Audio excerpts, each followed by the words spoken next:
হয়তো ছন্দে ফিরছে বাংলাদেশ। আর এই হয়তো শব্দটা বলতে হচ্ছে কেননা এখনও পর্যন্ত সেখানে বন্ধ করে রাখা আছে মোবাইল ইন্টারনেট পরিষেবা। ভেতরের খবর বাইরে তেমন আসছে না বললেই চলে। দুদিন আগেই জ্বলছিল সারা দেশ, ফুঁসছিল একটা গোটা যুব সমাজ। বন্ধ হয়ে পড়ে আছে স্কুল, কলেজ, ইউনিভার্সিটি। কলেজ ক্যাম্পাসগুলোতে ছোড়া হচ্ছিল টিয়ার গ্যাস, রবার বুলেট, কেননা পুরো ছাত্র সমাজ তাদের অধিকারের লড়াইয়ে রাস্তায় নেমেছিল। উল্টো দিকে শিক্ষার্থীদের বিক্ষোভ দমন করতে প্রশাসন থেকে শুট অ্যাট রাইট অর্ডারও পর্যন্ত দিয়ে দেওয়া হয়েছিল।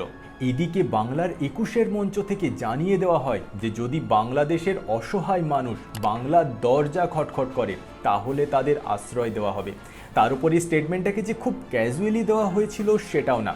এই স্টেটমেন্টটা দেওয়ার সময় রীতিমতো ইউনাইটেড নেশনের একটা রেজলিউশনের কথাও পর্যন্ত উল্লেখ করা হয়, যেখানে বলা আছে যে কোনো অঞ্চলে বা দেশে যদি অশান্তির পরিস্থিতি তৈরি হয় তাহলে সেই দেশের পার্শ্ববর্তী সংলগ্ন দেশগুলিতে শরণার্থীদের স্থান দিতে হবে। এখন প্রশ্ন এটাই এসে দাঁড়ায়, ইন্ডিয়া যেখানে আজ নিজেই একটা ওভার পপুলেটেড কান্ট্রি হয়ে দাঁড়িয়েছে, সেখানে দাঁড়িয়ে বাংলাদেশ থেকেও মানুষজন যদি এসে থাকতে শুরু করে তাহলে আমাদের দেশ কি সেই চাপ নিতে পারবে? বিশেষ করে পশ্চিমবঙ্গ কি তার সামলে উঠতে পারবে?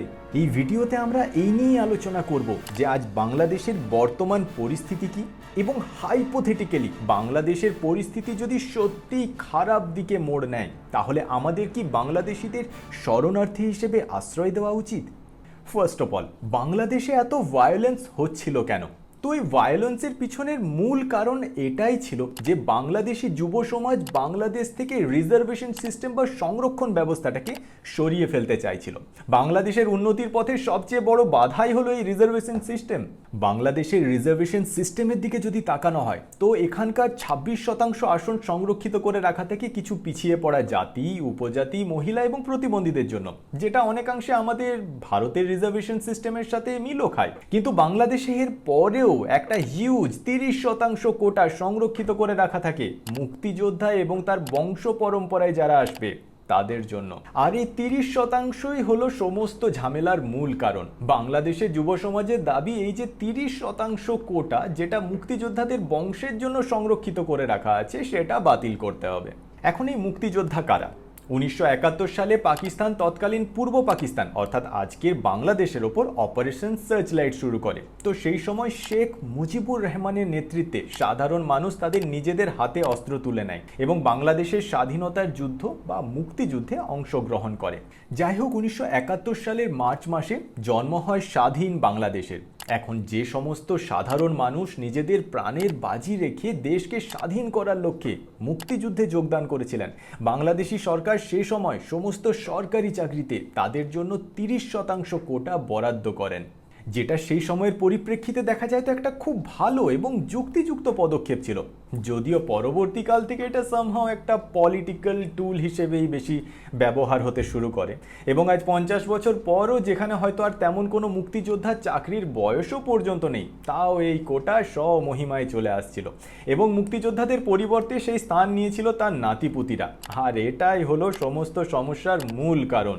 বাংলাদেশি যুব সমাজের বক্তব্য জাস্ট এটাই ছিল যে মুক্তিযোদ্ধা হলে নয় ঠিক ছিল, কিন্তু তাদের নাতিপুতিদের জন্য এত বড় অঙ্কের রিজার্ভেশন কেন? যদি দেখা যায় তো বাংলাদেশের ১৭ কোটি মানুষের মধ্যে কেবল ২.৫ লক্ষ মানুষকে এই মুক্তিযোদ্ধার দরজা দেওয়া আছে, অর্থাৎ মোটামুটিভাবে ওই ০.১৫%। একেবারে নিখুঁতভাবে যদি গণনা করা হয় তো এই সংখ্যা এসে দাঁড়ায় ০.১৩%। এখন ৫০ বছর পরেও এই ০.১৩% মানুষের জন্য যদি কেউ ৩০% রিজার্ভেশন দিয়ে রাখে তাহলে প্রশ্ন আসা তো স্বাভাবিক। যদিও এরপর ছাত্রছাত্রীদের দাবি বিচার বিবেচনা করে বাংলাদেশের সুপ্রিম কোর্ট হালই এক ঐতিহাসিক রায় দেয় এবং সেখানকার মুক্তিযোদ্ধাদের জন্য সংরক্ষণ ৩০% থেকে একেবারে কমিয়ে ৫% নামিয়ে আনে। একেই বলে সুপ্রিম কোর্ট। যেখানে আগে মেধার ভিত্তিতে মাত্র ৪৪% ছাত্রছাত্রীকে নেওয়া হতো, সেখানে এখন থেকে ৯৩% আসনেই নিয়োগ হবে মেধার ভিত্তিতে। কিন্তু ভাবার বিষয় এটা হয়ে দাঁড়িয়েছে যে সুপ্রিম কোর্ট হাইকোর্টের এই রায় আসার পরেও পরিস্থিতি এখনো যে পুরোপুরি নিয়ন্ত্রণে এসেছে তা কিন্তু নয়। এখন আবার নতুন কিছু দাবি উঠে আসছে। এই যেমন প্রধানমন্ত্রীকে সব কিছু দায় স্বীকার করতে হবে এবং প্রকাশ্যে ক্ষমা চাইতে হবে। স্বরাষ্ট্রমন্ত্রী থেকে শুরু করে বাকি কিছু মন্ত্রীদের তাদের মন্ত্রিসভা থেকে পদত্যাগ করতে হবে। ঘটনাস্থলে উপস্থিত পুলিশ কর্মকর্তাদের বরখাস্ত করতে হবে। এছাড়াও আরও অনেক কিছু। যদিও বাংলাদেশের ইতিহাস উল্টালে দেখা যায় যে এখানে বিক্ষোভ একটা কারণ দিয়ে শুরু হয় এবং পরবর্তীকালে সেটা আবার অন্যদিকে মোড় নিয়ে নেয়। এখন এটা তো স্পষ্ট যে বাংলাদেশের পরিস্থিতি একেবারে পুরোপুরি নিয়ন্ত্রণে আসেনি, কেননা এই যে আমি ভিডিও রেকর্ড করছি এখনো পর্যন্ত সেখানে মোবাইল ইন্টারনেট পরিষেবা বন্ধ করে রাখা আছে। এখন বাই এনি চান্স ভায়োলেন্স বাড়তে বাড়তে যদি এমন একটা হাইপোথেটিক্যাল পরিস্থিতি এসে যায় যে কিছু শতাংশ বাংলাদেশি মানুষ সত্যি সত্যি বাংলার কড়া নেড়ে বলে যে আমাদের দেশের অবস্থা গম্ভীর হয়ে গিয়েছে, আমাদের রিফিউজি বা শরণার্থী হিসেবে ভারতে ঠাঁই দেওয়া হোক, তো এই পরিস্থিতিতে ভারতের কি করা উচিত? এখন এই পরিস্থিতির দুটো দিক আছে, একটা হলো মানবিকতার দিক এবং অন্যটা হলো প্র্যাকটিক্যালিটি, অর্থাৎ ভারতের পক্ষে কতটা সম্ভব বা যুক্তিযুক্ত। যদিও আমাদের মাননীয় মুখ্যমন্ত্রী ইউনাইটেড নেশনের একটা রেজলিউশনকে উল্লেখ করে বলেছেন যে অসহায় মানুষ যদি বাংলার কড়া নাড়ে তাহলে তাদের নিশ্চয়ই আশ্রয় দেওয়া হবে। এখন ধরে নিচ্ছি উনি হয়তো সেটা মানবিকতার খাতিরেই বলেছেন, কিন্তু কোনো একটা রাজ্যের হাতে কি সেই ক্ষমতা থাকে যে সেই রাজ্য একাই ইন্টারন্যাশনাল বর্ডার খুলে দেওয়ার সিদ্ধান্ত নিতে পারে?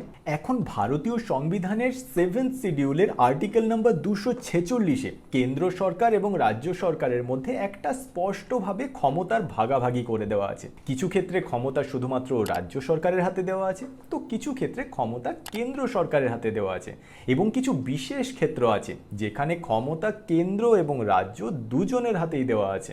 কিন্তু এই যে শরণার্থীদের আশ্রয় দেওয়ার যে ইস্যুটা উঠে আসছে এটা সরাসরি আসে ইমিগ্রেশন এবং সিটিজেনশিপের আন্ডারে। আর এই ইমিগ্রেশন এবং সিটিজেনশিপ অর্থাৎ অভিবাসন এবং নাগরিকত্ব এই যে সাবজেক্টটা রয়েছে এই ব্যাপারে ডিসিশন নেওয়ার ক্ষমতা সংবিধান শুধুমাত্র কেন্দ্র সরকারের হাতেই দিয়ে রেখেছে। তাই সংবিধান অনুযায়ী এই ব্যাপারে কেন্দ্র সরকারই একমাত্র ঠিক করতে পারে যে তারা কাকে শরণার্থী হিসেবে নেবে এবং কিভাবেই বা তাদের নাগরিকত্ব দেবে। দ্বিতীয়ত ইউনাইটেড নেশনের যে রেজলিউশনের কথা উঠে আসছে যেখানে বলা আছে যে কোনো অঞ্চলে বা দেশে যদি অশান্তির পরিস্থিতি তৈরি হয় তাহলে সেই দেশের পার্শ্ববর্তী দেশগুলিতে শরণার্থীদের স্থান দিতে হবে। 1951 সালের ইউনাইটেড নেশনের এই রিফিউজি কনভেনশনে ভারত সহ আরও অনেক দেশ আছে যারা তাতে স্বাক্ষরই করেনি। সুতরাং ইউনাইটেড নেশনের তরফ থেকে বাধ্যবাধকতার কিছু নেই। যদিও 1971 সালে বাংলাদেশের স্বাধীনতা যুদ্ধের সময় এমন এক পরিস্থিতি আসে যখন প্রায় 1 কোটি বাংলাদেশি মানুষ শরণার্থী হয়ে ভারতের সামনে এসে দাঁড়ায়। ভারত সরকার মানবিকতার খাতিরে তাদের ভারতে স্থান দেয়। এমনকি সেই সময় ভারতের অর্থনীতিও যে খুব একটা ভালো অবস্থায় ছিল তা আদৌ না। আর সেই কারণে আন্তর্জাতিক সমর্থন এবং আর্থিক সাহায্যও চাওয়া হয়েছিল। সাহায্য আসলেও তা ছিল খুবই নগণ্য। এমনকি ইউনাইটেড নেশনও সেদিন সেরকমভাবে সাহায্য করতে আসেনি, কারণ আমেরিকা সেদিন আমাদের এগেনস্টে উল্টে পাকিস্তানের সাপোর্টে দাঁড়িয়েছিল। এই নিয়ে বলতে গেলে তো একটা আলাদা ভিডিওই হয়ে যায় যেখানে আমেরিকা সেই সময় ভারতের ওপর পরমাণু বোম ফেলারও পর্যন্ত পরিকল্পনা করে নিয়েছিল। যদিও 1971-এর এই ঘটনার পর থেকে ভারত ইউএনএইচসিআর অর্থাৎ ইউনাইটেড নেশনের যেটা রিফিউজি এজেন্সি আছে তার উপর তেমন খুব একটা বিশ্বাস হয়তো আর রাখে না। যদিও এদিকে উল্টে বাংলাদেশ নিজেই এই আশ্রয় দেওয়ার বিষয়ে আপত্তি জানিয়ে বলেছে যে এই ধরনের ঘোষণার সুযোগ নিয়ে কিন্তু বেশ কিছু টেররিস্ট বা সন্ত্রাসবাদী ভারতে ঢুকে পড়তে পারে। তা আপনাদের কি মনে হয়, বাংলাদেশ থেকে মানুষজন এসে যদি পশ্চিমবঙ্গে সত্যি সত্যি কড়া নাড়ে এবং বলে যে আমাদের ভারতে আশ্রয় চায়, তো ভারতের কি তাদের জন্য দরজা খুলে দেওয়া উচিত? আপনাদের মতামত অবশ্যই কমেন্টসে লিখে জানাবেন। Thank you.